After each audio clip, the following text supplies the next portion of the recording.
صل على النبي. اول حاجه بجيب اللحمه بتاعتي، واجيب الخلطه اللي انا بحطها على اللحمه، الثوم والبصل. طبعا انا بعمل ايه، قطع صغيره، يعني بعمل حاجه صغيره لاني انا وابني بس. طبعا انتوا عارفين ان زوجتي متوفيه، فبعمل ايه على قد انا وابني. فبجيب حته اللحمه على حسب ما يجي بقى. طبعا بجيب حله، باحطها على النار، لازم تبقى سخنة خالص، ما تحطش فيها أي دهون، وبعدين أحط اللحمة فيها، وأول ما تاخد صدمة، وأقعد أقلب فيها. طبعًا أنا بانشف اللحمة خالص، يعني إيه بانشفها؟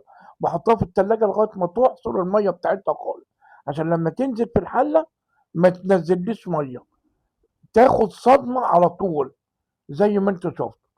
بعد كده بقى باحضّر الخلطة بتاعتي، باحضّر البصل، التوم، باحط فلفل أسمر، ندعة ملح، معلقة سكر بسيطة جدًا، معلقة سكر بسيطة. ولو وصلتوا للفيديو لحد هنا صلوا على النبي واشكروا الله، واعملوا لنا متابعة بقى يا جماعة كده، واكتبوا لنا الكومنتات بتاعتكم الحلوة واللايكات.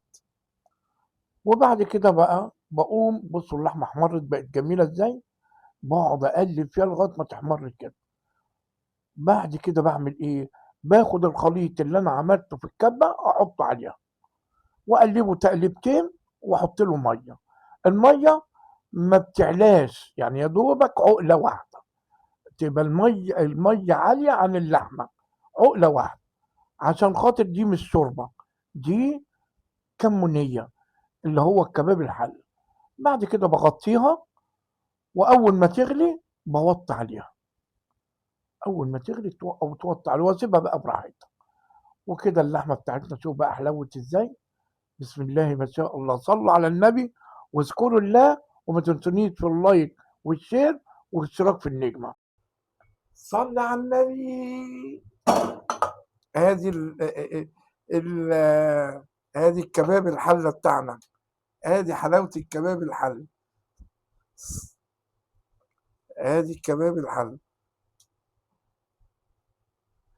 صل على النبي. بصوا الحلاوة، شفتوا السوا، بسم الله ما شاء الله. بصوا بتدوب، اللحمة بتدوب، بتدوب دوب اهي، شفتوا اللحمة دايبة دوب.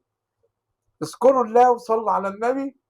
ولو عجبكم طريقة الكباب الحلة أو الكمونية زي ما كنا بنقول عليها زمان، اعملوا لي شير واشتركوا لي في النجمة، وفعلوا زر الجرس، وتصلوا على النبي، وتدعوا لي وتذكروا الله.